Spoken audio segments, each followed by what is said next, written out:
All right, hey guys, it's Micayla, It's Sydney, and and we're welcome back back to to Unverified Accounts Pod, episode 3. episode 3. Thank you for everyone who's been listening so far. It's been kind of a fun ride. I feel famous already. Anyways, so today we have a new topic for you guys.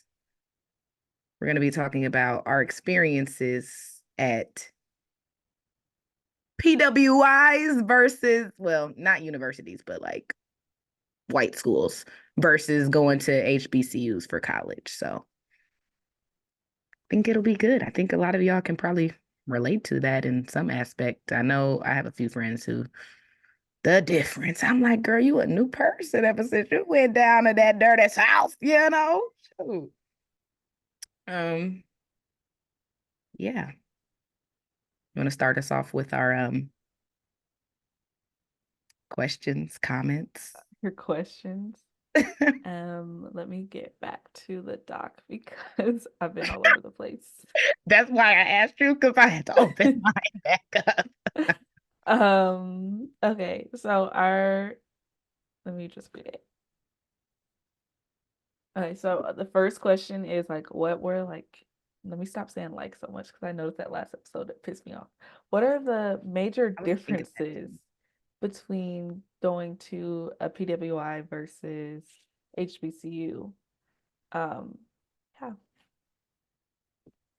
So, first of all, we have to establish the settings first because Sydney and I met at you know, private school, Birmingham, Michigan, whoop whoop, like 5 Black people in each grade. But it was only 35 for reference per grade, so it was already small.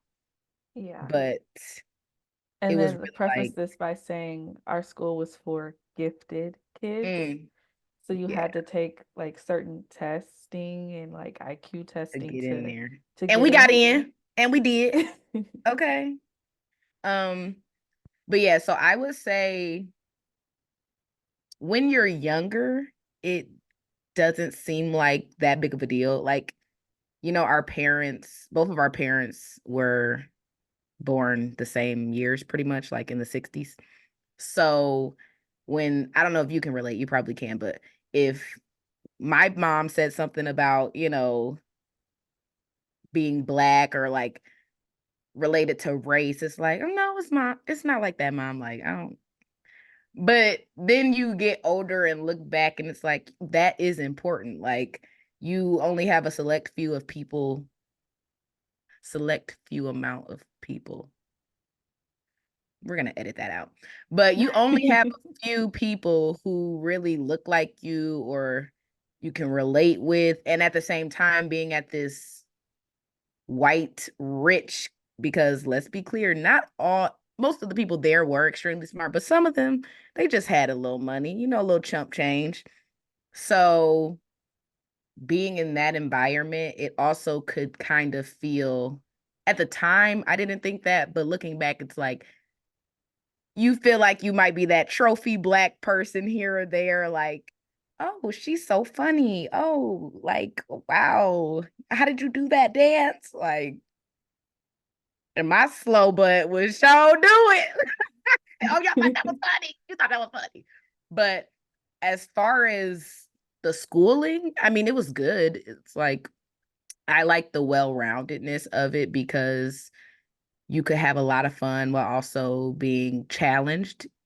And so that was nice, but not necessarily just because it was white. It just was the type of school we went to anyways.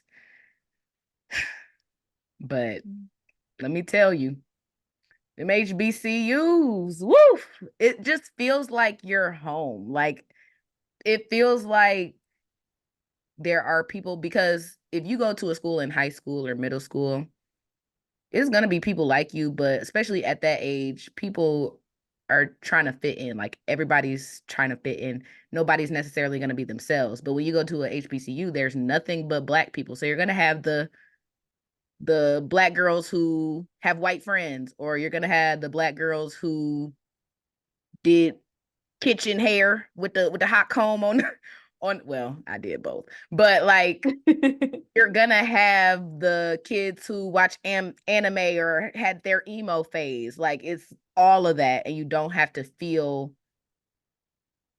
like you need to fit in one specific box because high school, middle school, if there's only so many black people, there's only a certain amount of exposure that you're going to have. And all of you guys are thinking, oh, this is how I'm supposed to be, or this is how a black girl is supposed to act or look or talk or walk, when that's not necessarily the case. Even though you know that, it's just different when you go to and for me, it was different because I went to a HBCU, but my school was all girls. So it was like all black women. One girl may have a middle part bust down. Another one might have a shaved head. Another one might have the biggest afro you ever seen in the world. But somehow we're all the same. Like we all have the same experiences while walking individually in our own light, if that makes sense. So it's like a welcome home, girl. Even though I wish the food was better. I do. I was mad because I went all the way down to Atlanta to my HBCU, and I'm looking at my phone, and my friends at Central Michigan, and I'm like, they got a cinema. I was irritated, like, girl, the food wasn't it. It wasn't. It was like regular cafeteria food. So that's only one thing. I think they all had the fried chicken Wednesdays and the fried fish Fridays. But yeah, what For about you? me, it was, I feel like my experience was just different because I up until I went to private school, I had only gone to black schools, like went to Detroit public schools, and then to go from like that environment when you're only with black people, there might be like Mm-hmm. one white kid. I remember there was like these, they weren't in my grade, they were a little bit older, but I remember in like first, second grade, there was these two white siblings at the Mm-hmm. school we were going to, and everybody just like knew who they were because we They were the were like, only white kids. And then going to private school, it was just like such a culture shock for me. mm, Um, and it was a lot of things that went into that change I had when I went to school. But it was just like, I don't know. If I had the choice, I would not go back and do that again.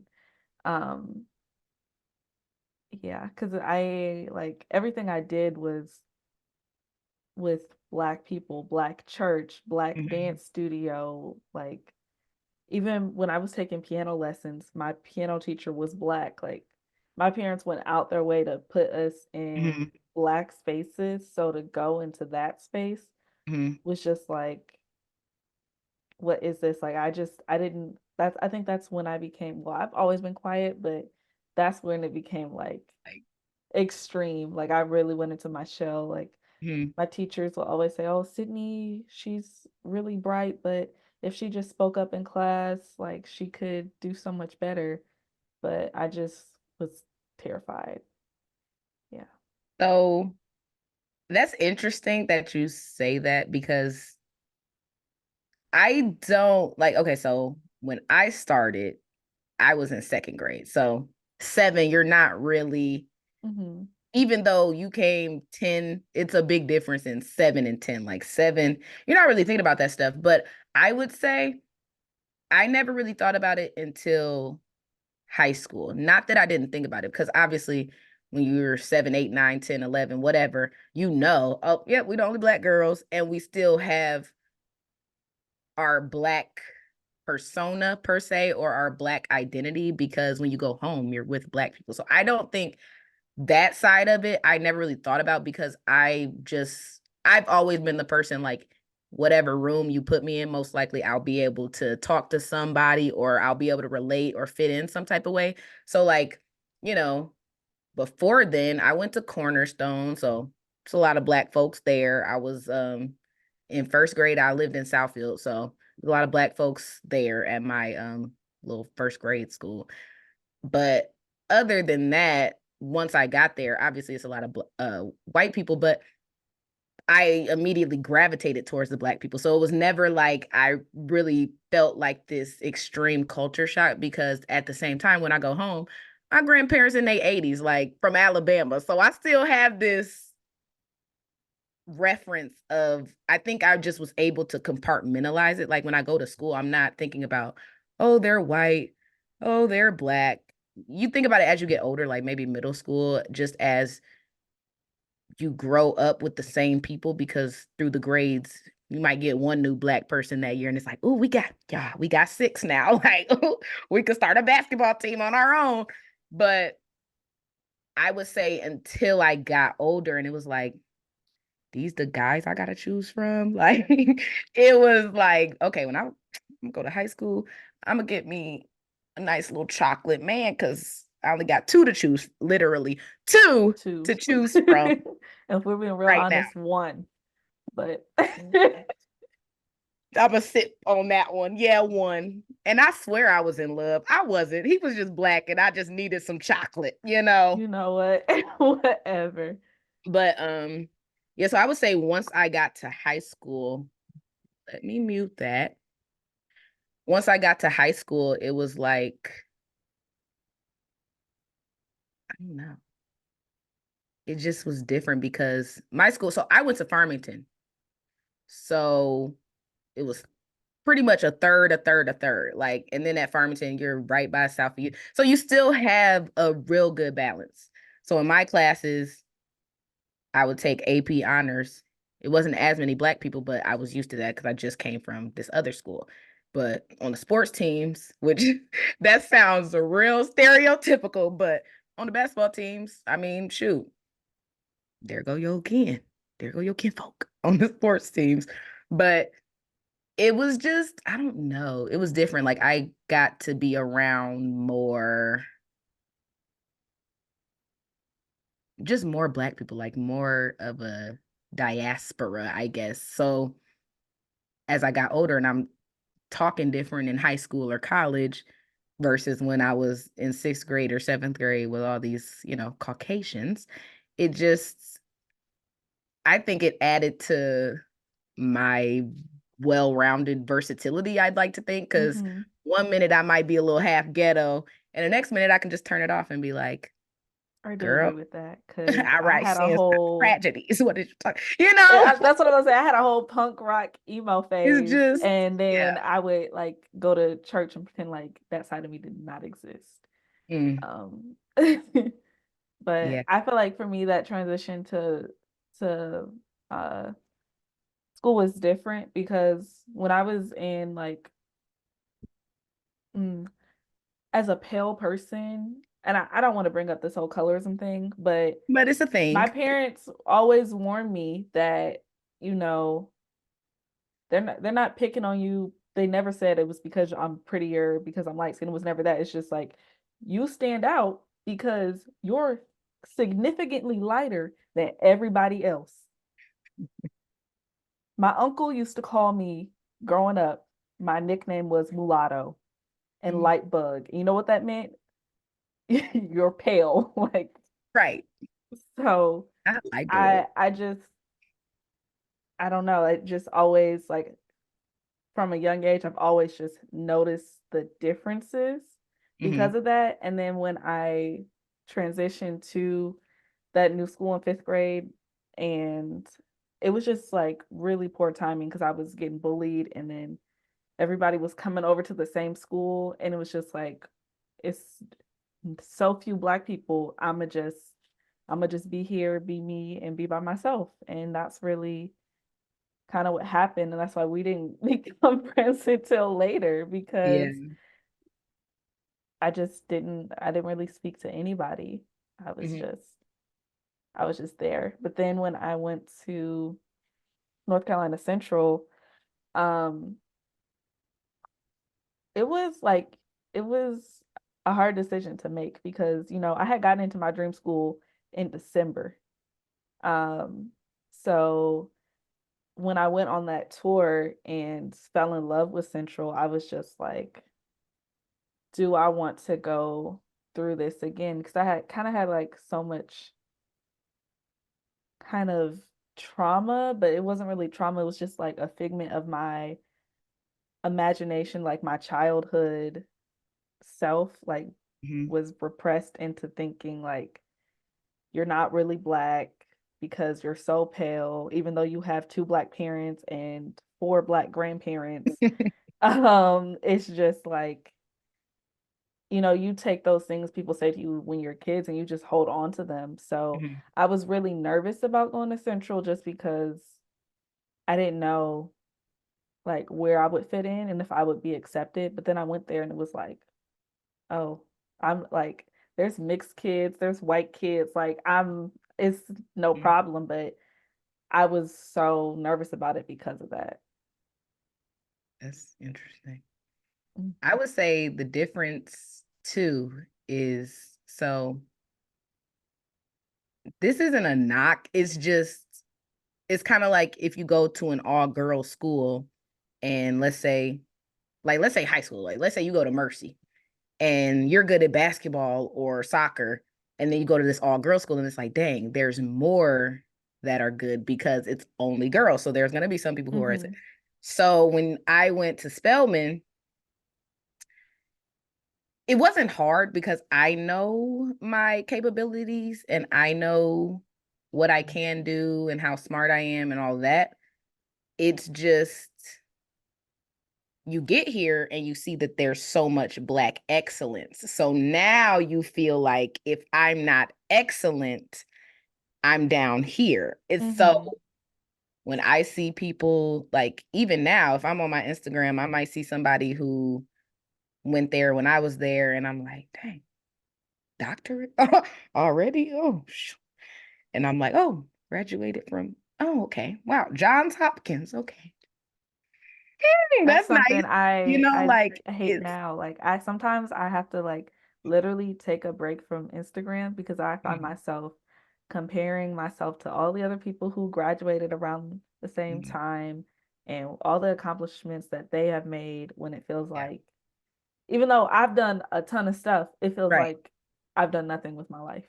Yeah. And So, it's hard because that's just the pool. Like if there are, hmm especially being at an all girls school. So it's all girls, all black girls. We're all here for a degree. So now it's, wow, she's going to class every day. Maybe I should get up on time tomorrow because now I feel like I'm behind. I feel like I knew that I should be there. Like I know my test scores, my capabilities off paper. Like I know that I fit in.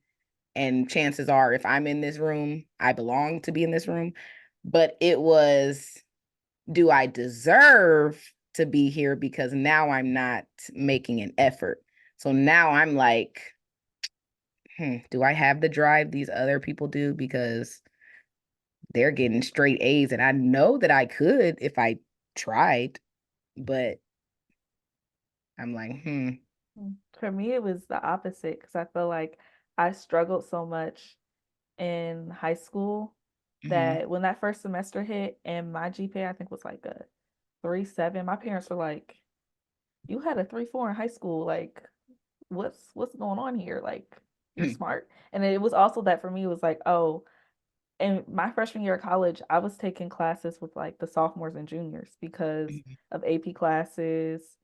So I was like, oh, mhm, like it was like finally realizing that, oh, I am smart. Like I know I went to a school for gifted kids, but I felt so dumb when I went there. mhm, And now it's like, oh, I do I am smart. I'm not just mhm. the artsy fartsy kid. Like yeah. It's crazy because when I got to college, and I guess maybe Roper did somewhat, they always said, we're preparing you for college and this, especially Regents. Ugh. But Hmm. I think still, I'm not sure to this day if it's because I went to that school or because I would have found college easy regardless. But it's like when I got to college, it wasn't like I always thought it would be so hard. It's not Hmm. to me. This is just for me. It wasn't that the classes were so hard. It was more so that this means more. So there's more pressure to excel. Like I got to college and I was actually shocked. Like, hmm. thought it was going to be a little more difficult than this. Now, obviously, I don't have my degree, so who am I to say, you know? But for me, it was just like, it's not hard. I'm just in my own way because I feel like if I don't do something up to my own standard, now I'm behind the ball with all these other amazing, smart Black women. And then on Mhm. top of that, it doesn't help when the first day of like orientation. So, freshman week, when you go and you get there before everybody else, and we had our whole little ceremonies and stuff before the parents left. And I remember they were like, this was our biggest class in the history of Spelman because all of you guys were so good. We couldn't turn you guys down. And this was the most competitive class we've had. So when you're already saying that, it's like, oh, good. Like, I think that was not necessarily across the board, but I've heard that for a lot. I guess class of 2018, we just, what can I say? But it was like, okay, so everybody here belongs, but now it's like, I remember this one girl told me, I have not forgotten it. She was in like my African diaspora class that we had to take as freshmen. And I hadn't gone to class, and I was cool with the girl. And I can't remember if she lived in my dorm or if she was just like, um how you had the people who had to work and make sure everybody who like came in had their ID and stuff. I don't know if you had Mhm. that. And then it was just like during visiting hours. So I remember like she had seen me and she's like, girl, where you been, blah blah blah. And I don't remember what I said or whatever, but she was just like, she was like, college isn't for everybody. First of all, that made me so like it didn't make me mad because she didn't know me. So, I mean, yeah, college isn't for everybody, but in my head, I'm like, nope. College is definitely for me. It's just my mental space at this time. It's not working out. But I remember she said that, and I was just like, that was the first time I ever thought, not even thought, like that was the first time it was ever an idea in somebody else's head that Micayla might not belong in school. I'm like, this girl Mhm. don't know me. So it was just crazy because I'm like, you have all these people who are just excelling and they're just black excellence, black excellence, black excellence. And I'm over here, black mediocrity, black mediocrity. Like, okay. Ugh.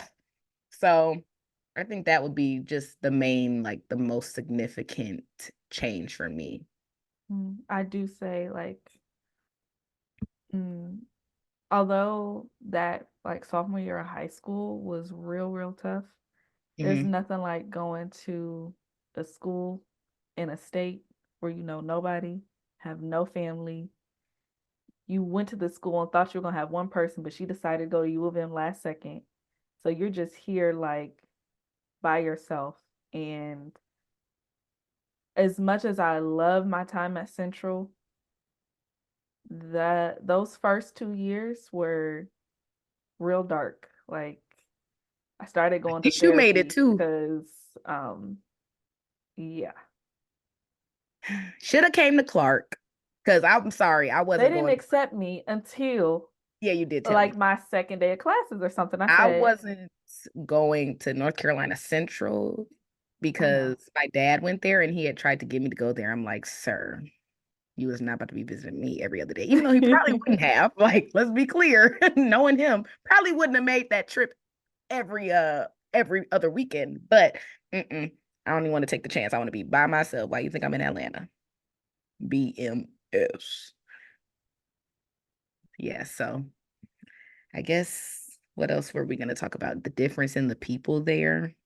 So we both kind of had the same experience from elementary, middle school to college because we both went to the same school, obviously, until we got to high school. And then you went to Groves, I went to Farmington, which are similar types of schools. Like even though yours was a little more, out there as opposed to Farmington, it was still kind of the same, what do you call it, demographic.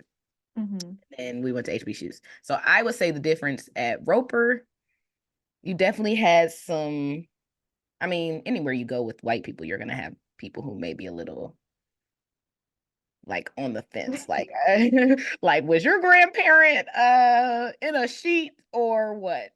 But I think Roper was definitely more like you're gonna get some looks or you're gonna get some microaggressions, and not, especially when you're 10, 11, you're not really realizing that these are microaggressions. So it might have had effects on both of us that we still don't realize, but at the time you're not thinking about stuff like that. If somebody says something, you're just thinking like, but you're not thinking it has anything to do with the color or your hair. Mhm. And then when I got to Farmington, it was a lot more like you can pick them out easier.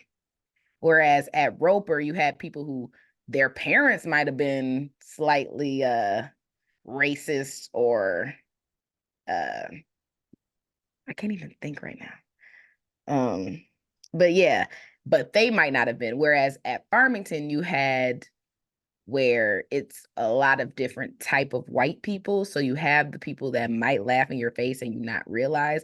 You have the people that's going to say some slick, and then you had the people who would literally wear a Confederate flag to school and say it was part of their redneck culture, and people try to defend them. And I was like, are y'all crazy? What is redneck Yeah. culture? Redneck culture is like sitting on a folding chair with a beer in your hand, not a Confederate flag, sir. Like, so you had like where you can kind of pick it out. And especially in high school, you're more keen to things like that. So if somebody says something, like I remember my slow self, this boy, and he was on a baseball team, so it ain't help. So I had this class with this, well, I had a few classes with him because, when you get to high school and public school, you pretty much are in the class with the same groups of people when you do honors and AP. It might be Yeah. like, oh yeah, last year we were in this one, or next semester we had the same class, but we were in different hours. But for the most part, you're gonna see the same people. So I remember this boy, it was like Spirit Week or something, and I had got um, the Mhm. under eye, like the Yeah, the little charcoal, paint, whatever. yeah. Yeah. And so it had been on all day or something. So we had come back from lunch. And I remember we were going back into it was math class. It was pre-calc. I remember the class. This is why white people, you don't know the type of effect. Maybe you mean it, maybe you don't. But you don't know the type of effect. It didn't really affect me. I just looking back wish I would have recognized it in the moment so I could have said something slick to him. So I remember I'm walking back and he had said something like, I don't know if I wiped my face and I was like, oh, is it still there? Something. And he was like, I can't see it. Like, so I'm like, in my head, I'm thinking, because we're in class, like, I'm not looking at my phone or so I'm thinking, like, dang, I wiped it off. It's been on all day. I went to the bathroom like later on in the day. It was clearly black streaks on my face. And I'm like, this boy tried to play in my face and call me, basically, you calling me dark, Mm. black, blick is what you calling me. And I didn't peep in the moment. It's like, so those are the types of things you deal with at a school like Farmington. Whereas at Roper, somebody might just look at you funny or not really talk to you, or like Yeah. it was very much more.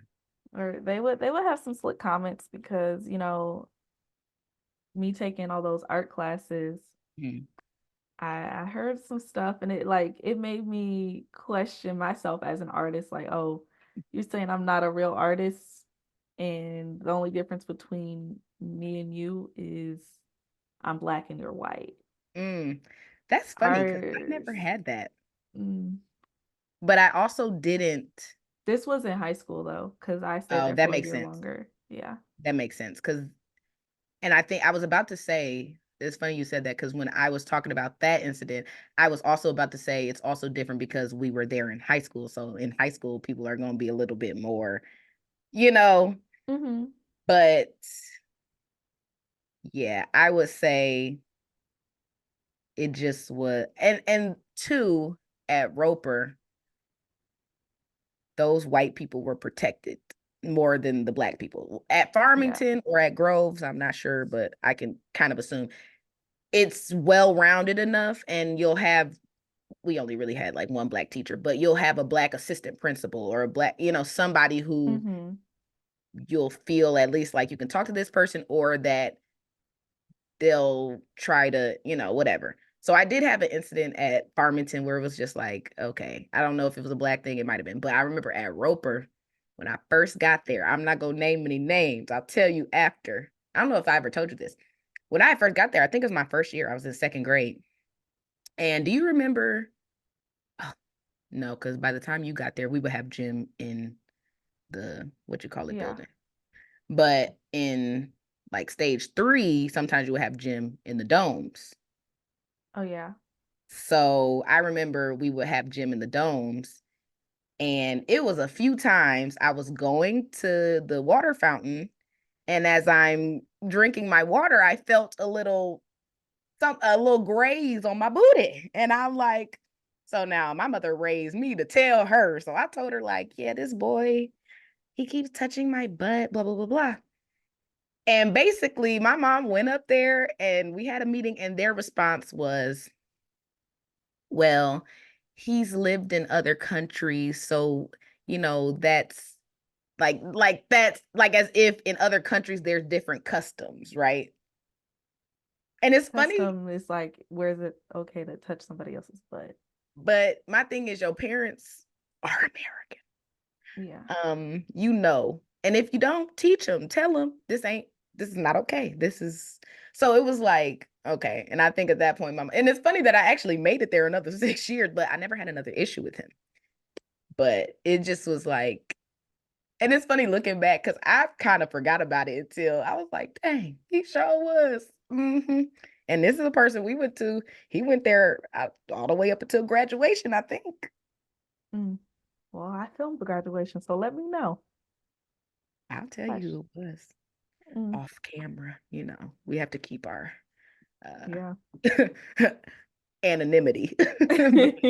But yeah, so I just feel like in high school you felt a little more protected. And then in college, obviously you're protected. Now there's always still going to be a man versus woman protection Hmm. thing there. But being black, you don't have to worry about if it's because of your skin color, because everyone looks the same as you. Yeah. It So was, I would say, in terms of like teachers and stuff too, it was a little easier. I feel like I had a little more support um in college than I did mm, at Roper or at Groves. But hmm that's also because, we like didn't have any black teachers for real. I think my senior year at Groves, the principal ended up being black. But what's she gonna do for me mm. at that point? I'm out of here. At Like, that point, I'm checked out.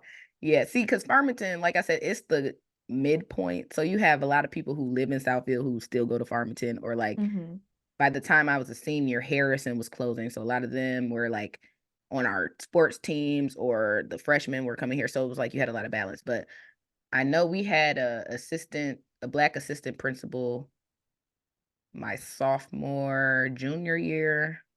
And then my senior year, we had a black teacher. And so all of my mm. friends, when we had like certain days, we'd be like, we going to Miss Dow class for such and such. But other than that, yeah, it wasn't Oh, any type of it just made me think of something. I cry a lot. So I um I think this had to be junior year because I was on the cheer team. Junior, Mhm, maybe senior year. Um, but my dad had cancer. It was just like, I wouldn't say it was tough at home, but like my mom was, just a lot. it was just a lot on her. Mhm, And we're in the, well, at least Jordy didn't really have as much after school. No offense, Jordy, but you didn't. Like, you had Jack and Jill and maybe some sports. That was it. I was in Jack and Jill dance, co-eds, aka teens, like whatever my mom could get me in, I was in. And so one day we had gotten into, it wasn't an argument, but she was just really frustrated with me, and I walked into school just crying, and mhm. one of the other girls on the cheer team saw me, and she just like took me to the counselor's office. And I knew I was depressed at this time, but I wasn't going to tell anybody because Right? I'm black. Like, Not because I'm black. Please, so Sydney. I was just like Not because I'm venting to black. the counselor or whatever, and she was like, this just seems like a bad day for you. Your mom's going through a lot. You'll be fine. Now in college, when I was crying because when my dad got cancer for the second time, Mhm. my teachers were like, if you need to take a break right now, you're good. They sent me an edible arrangement. They like, That's so nice. when I Them tell pineapples you, be bomb. they did the most for me. That's I'm like, nice. wow, over here I'm being gaslit, told I'm just doing too much. And over here, they're trying to get me the help I need and support me and show that they care for me because they know I'm out here without any family. So it's just like polar opposites. That's nice. Mhm. Okay, I think the final question was, um, I guess I don't let me look The at the difference specifics. in I ourselves. was about to create my own. I was gonna say, how has it changed you We as a can do that. person We can do that going? after. Okay. Okay. Oh, 'Cause I really had something I wanted to say. oh, go ahead. What So, was the original question? so the original was the difference within ourselves in those areas and eras of our lives. So it's interesting. I think I'm already naturally just I don't want to say like a person of many faces and masks because I'm not fake. You feel me?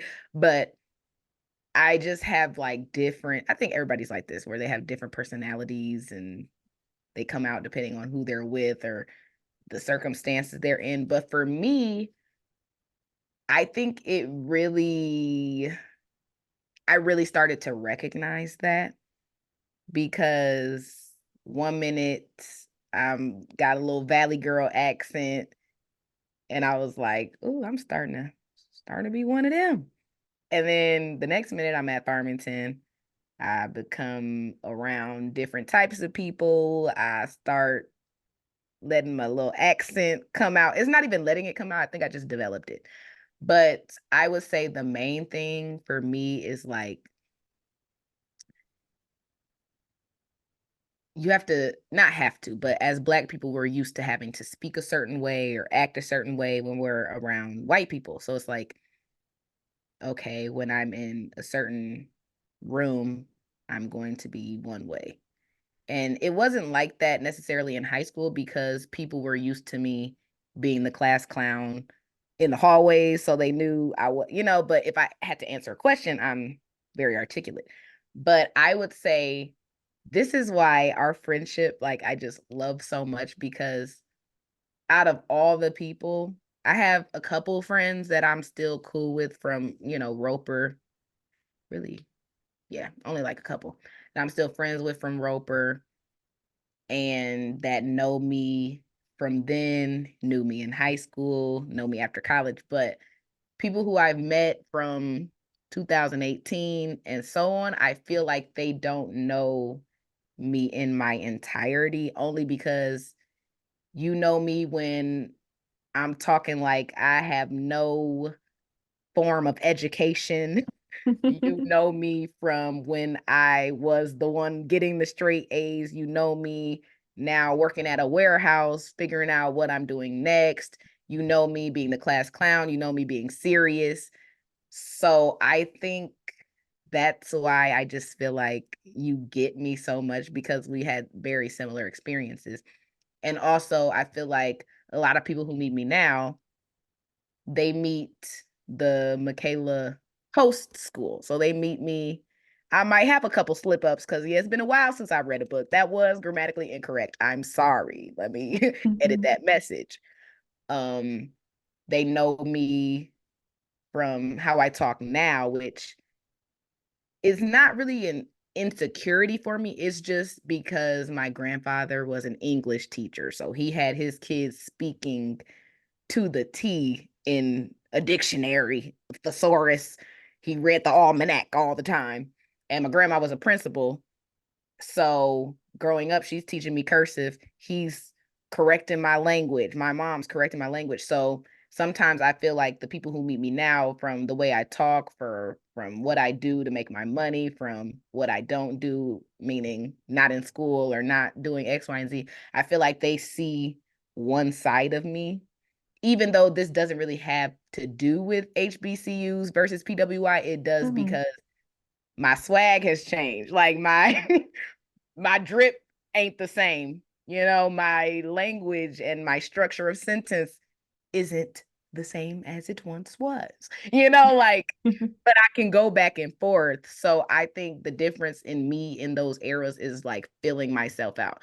This is me. This is probably as genuine as you'll see me, but at the same time, when I'm talking, like even one guy from work I was playing episode 2 for him the other day because he wanted to hear because I told him I was listening to it because I just wanted to hear it. He was like, "Well, put it on speaker, put it on speaker." I'm like, "Okay." And so I think it was at the part where we were just talking about like school and our 5-year plans and stuff. And he was like, "Yeah, I can see you sound very educated and blah, blah, blah, blah." And it's funny to me because I'm like, that isn't even my best speech, sir. Like I can do better. Trust me. But because they see me post Black college, post having all Black friends, I'm seen in all of my Blackness, which not necessarily seems uneducated. I just think as Black people, we tend to be brainwashed by the Europeans in thinking that because my vernacular, my AAVE, doesn't align with what they were taught, it means that we are less than intellectually, which is not the case. So whenever somebody says, "Oh, wow, you're smarter. Oh, wow, you talk like you're very educated," when I'm speaking differently than when I do at work or on the phone, it's kind of like, y'all don't know me because y'all didn't know me 10 years ago. So it's like in each of those eras, I was a different person while still being the same Micayla. You know, I've always had certain things to my personality, but that's why I love you because you see me. Okay. You see me. No, but yeah, I think that would be the main thing. Like in each era, you carry yourself a different way for the most part, as opposed to being a different person. It's not that you Mhm. just see different sides where I'm comfortable speaking a certain way or dancing a certain way when I'm at my HBCU, whereas at this school right here, maybe not. They're not ready for that. They're not ready. So yeah, I don't know. What about you? Um, I feel like I was so I wouldn't say at Roper I was as uptight, but when I went to Groves, I feel like because I came from that Roper environment and I felt like I had something to prove Mm, because, I have such big dreams. Like I was so focused, like I just need to get out of here so that I can start my career. So I was just very uptight, mm-hmm, um, very focused. Like I didn't really make any friends. Like I was on the cheer team or whatever, but I remember one guy in one of my classes was like, Sydney, you never talk. Why are you on the cheer team?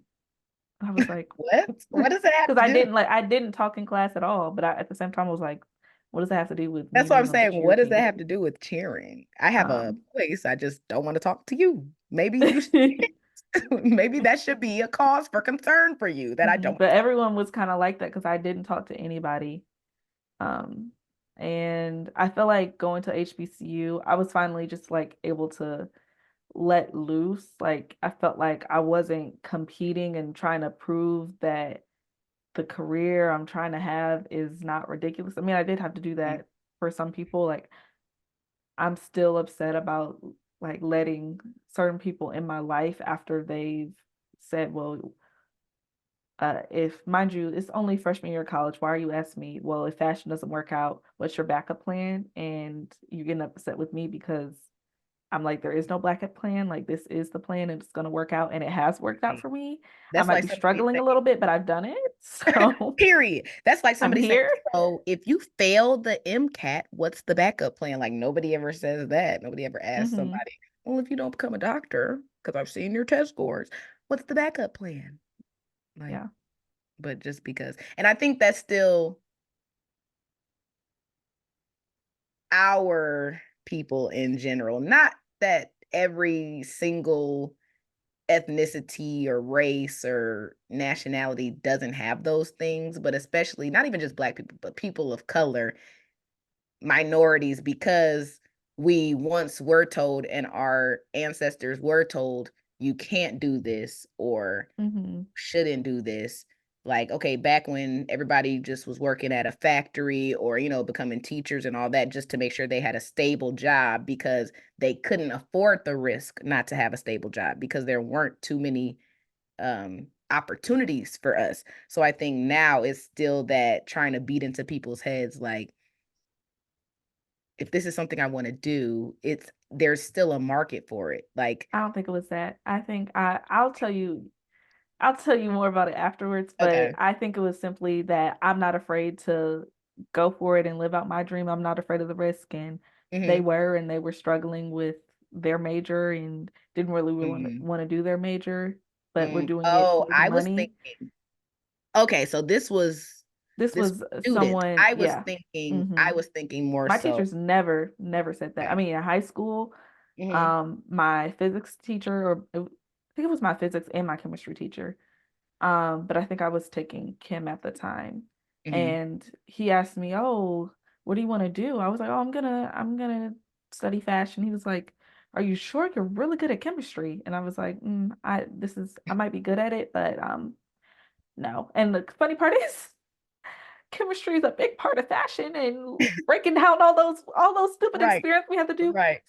Sydney, you have The to cotton figure out molecules. what textile this is based on burning it, based on putting it in water. I'm like, girl, I'm about to fail because I don't know. Is it melting? I don't know. I can't tell the difference between a melt and a burn. Like, looks No, the same not a to melt and me. a burn. That's kind of worrisome. But okay, so yeah, that was just haters. I was thinking you meant as far as older, like whether that's Mm-mm, a teacher or a counselor, advisor, whatever. I was thinking it was no, that because I know the older generation liked to be doctors and no, because all even that. my French No teacher. offense, mom. Hey, you wanted, I know I asked her this before, but she wanted to be a doctor. She wanted to help people. Very So my inspiring. mom wanted to be a doctor, But and then the then head, uh-huh, you and told me about she that. changed her major to English. My Mm, dad that's a had hmm flip flop. flip-flopped. Um, so I would say now that I'm out of college, um, being in LA is so different because, my dad and I were looking at demographics, and Hmm. I think he said like Detroit is like 92% black and LA is 4.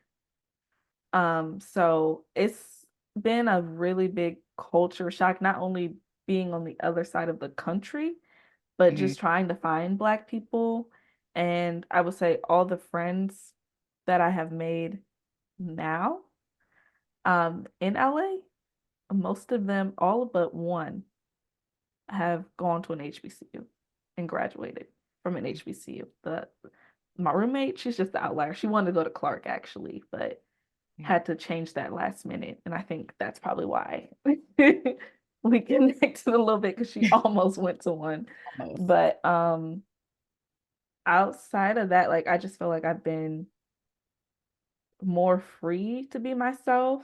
Hmm. And a big thing is I didn't really view myself as like pretty until until college. Like Hmm. not even because I started to like see myself as pretty, but I didn't really like feel myself until probably like 3, 4 months ago. Like, Well, I got some news for you. If a few of my coworkers see this, they'll probably go to your Instagram page.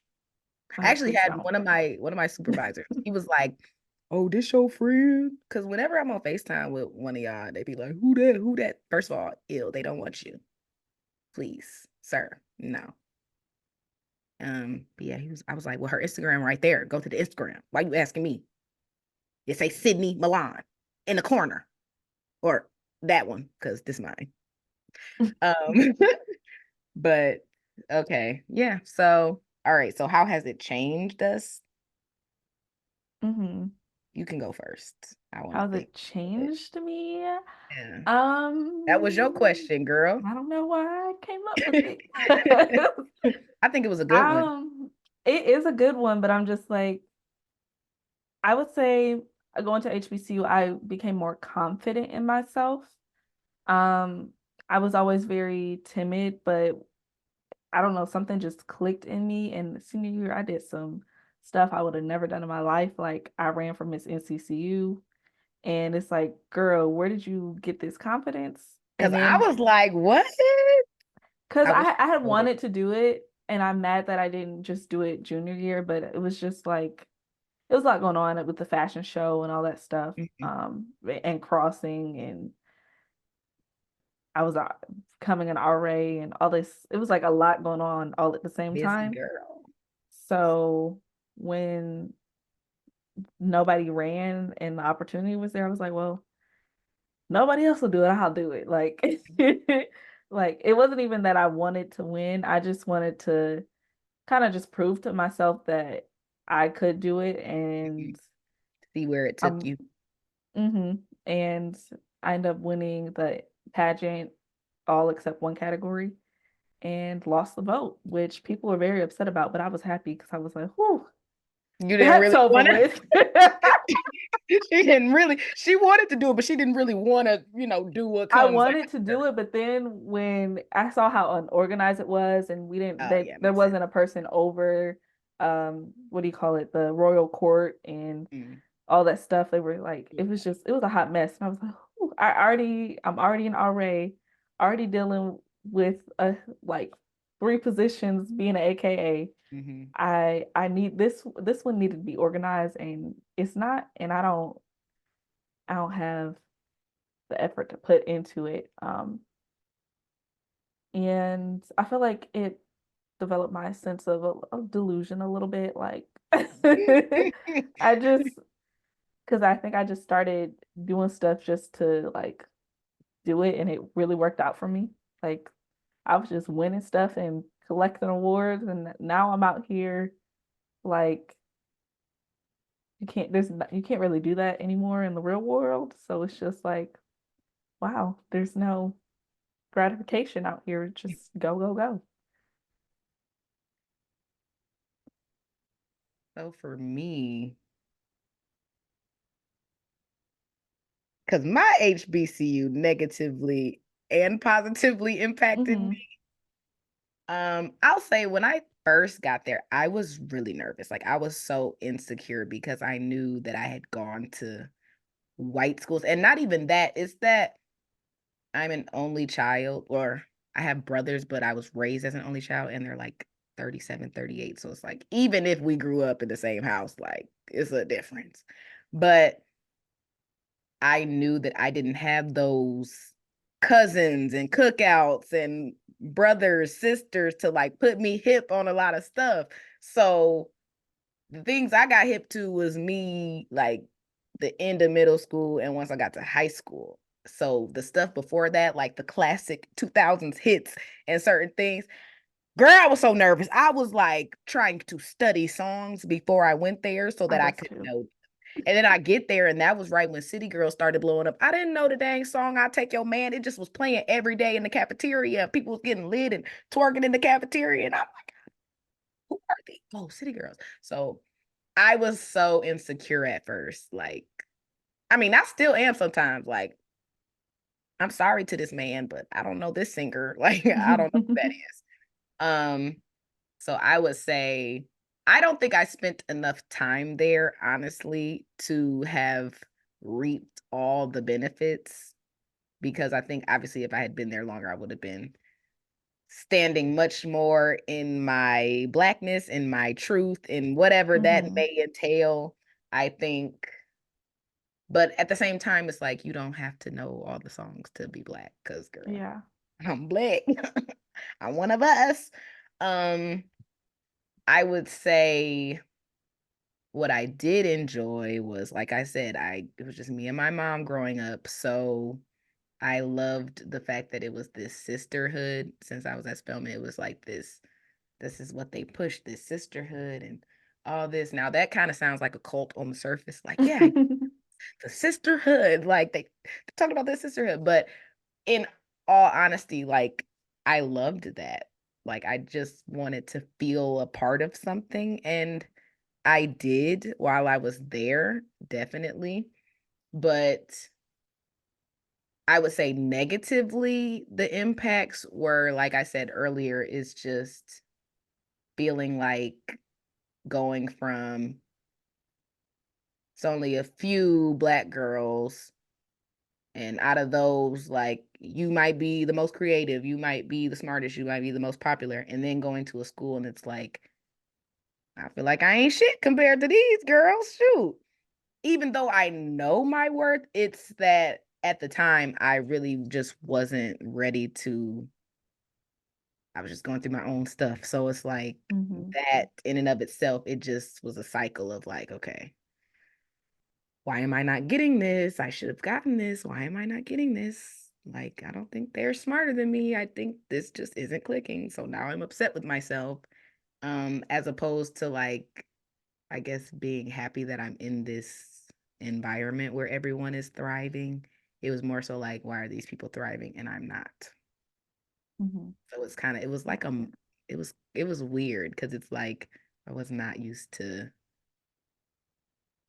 not even trying because I mean, to be honest, my whole life I didn't have to try to like do well at most things. Mhm. It was the fact that now I'm not trying, it's actually impacting me because this is college, this is not high school. So now I got anxiety or depression, whatever, and I'm like, I can't get out of it because everywhere I look is people doing homework and going to class and asking Yeah. me, where were you? Girl, I was in the bed. You don't see this the same shirt when you saw me earlier. I was in the bed. I used to change Mhm. clothes before my roommate came back so she would think I did something so she wasn't judging me. Girl, I used to change my shorts like, okay, it's a different short color. Maybe she won't think. Maybe she'll think I like went to class today. No, didn't. So, I do say though, I if COVID hadn't happened, I don't know if I would have made it to that finish line. mm, Um, because there was plenty of times, not plenty, but it was a couple times where, I don't like to call my mom about stuff because I don't want her to get stressed out. But I'd call my dad and I'd be like bawling my eyes out, like, I don't know if I can make it any longer. Like mm, I think I was just worn out and alone. And I mean, my teachers were there to support me, but I didn't really have like friends like that at the time. And the people I thought who were my friends freshman year weren't really my friends. And then the friends I did make sophomore year, kind of like one of them started kind of like outing me. Like she just gave me weird vibes every time we would all hang out together and would invite me to stuff. And I just kind of felt like I jelly. didn't belong. Yeah. So if I hadn't gotten that break from COVID, I don't know what would have happened. It's funny you But said that because I'm like, oof. I'm glad I wasn't in school by the time COVID hit because I wouldn't have made. I can't do. I would have needed to be in class, looking at the board, asking you. I can't. I don't care if it's the same. I can't ask you no question over this laptop, baby. I can't. I can't do it. mhm. I can't even see the whole screen. Oh, my grades definitely took a hit. But But they were kind of. Some of them were kind of lenient, weren't they, during COVID? Or no, they were still. Oh, my freaking foods teacher, because mind you, my major was family consumer sciences with a concentration in apparel design and textiles because they hadn't updated it now. So like the family consumer science major is really like the women's major. Like you're gonna learn to cook, you're gonna learn early childhood education, you're gonna learn how to sew. And so it you, was you see like where it's going learning here? how to be a housewife. Exactly. So even though our major was apparel design, we had to take one class in each of the other concentrations. So Sounds my like learning how to be a housewife. mhm, my foods teacher, she was just way too serious. Like none of us, we were all struggling in that class. We would all be like, "How'd you do on the test?" I got a D. Okay, good. I got a D too. Like, whew, I'm not the only one failing. We're all Like, can failing she curve together. it? She not gonna curb it. Exactly.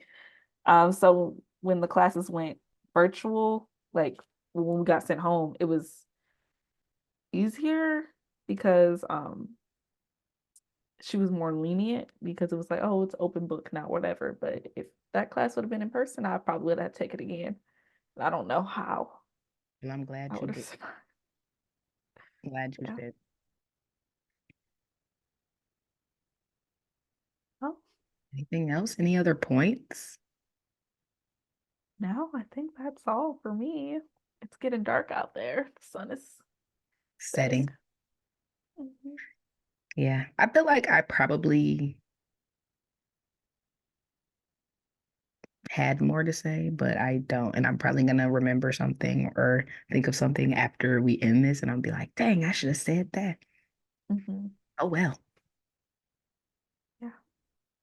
Oh, I guess I could say freshman year, I used to always compare, like, mm, I used to wonder if I was in the right space because I was like, okay, should I have gone to art school? Like, Hmm. I was always thinking, like, even like art school would get me more opportunities, yada, yada, yada. Like, sometimes even a little bit after I graduated, I would think that. Um, but I don't regret going to an HBCU because I think about all the things I've accomplished and the person I've become from it. Hmm. And I'm like, art school wouldn't have really helped my development, I don't think as much. So, yeah. I think that's safe to say. Hmm. And I could always go back to art school. And now I'm looking back and I was looking at like how much it costs for grad school at my at SCAD because that's where I wanted to go. Hmm. I'm like, still will not catch me because I'm not paying $100,000 to, mind you, this is just 1 year. It's a 2 year degree. Yeah, miss me. I remember when I was like, I knew it was in Georgia, but I didn't know how close it was to my school. And I remember I was driving once. I'm like, she should have come here. Selfishly, No, selfishly. I used to think that too. Is I like was like, oh at my least God. I would have a friend. Like my aunt lived in Atlanta, so I was like, well, both my aunts live in Atlanta, so I was like had family, and I Mhm. would just be sitting in my dorm alone. Like, did I make the right choice? Like, is this It, gonna be worth it? it Because was. freshman year was just hard. Because my roommate, she switched dorms because she was Hmm. in the band, and she lied and said to me it was to be closer to the football field, but she literally moved into the dorm directly across the street. And I was like, girl, you did not have to lie. You could have just said, I'm going to be with my band sisters. Like, that's it. But she didn't. And so that kind of made me question myself, like, do people just hate me? Like that type of thing because she moved out. But I knew it wasn't because of that, but also it kind of felt like that just because Hmm. I had no one there. So Hmm. And yeah. you like, dang, what was the reason? Hmm. Because you could have just walked across the street and been friends with your friends. Yeah, they wanted to be in a room together. I wonder how that worked out because that tends not to work out historically. Well, I don't think she graduated, so yeah. Hmm. What are you trying to say? No, no, what? I'm not trying to say anything. I'm just Girl, I'm saying like, kidding. I know, I was just joking. Mm. mm, okay, well, you have anything else? No, ma'am. Okay, well, thank you. Well, I can't even speak. Thank you for listening to Unverified Accounts Pod. You can follow us on Instagram at unverified.pod. Um, on YouTube, you can watch our lovely faces at Unverified Accounts Pod. And we are now on Spotify Amazon and Audible, we're still working on Apple Music. They We don't are. want us to be there. I I don't don't know know what's why they're going being on. so difficult, but yeah. So if y'all don't have YouTube, Spotify, Audible, Amazon. Amazon, I don't know what to tell you. Get it figured out. It's 2024, baby. All right. Well, until next time, I guess. We'll see you in Okay. episode 4. Bye.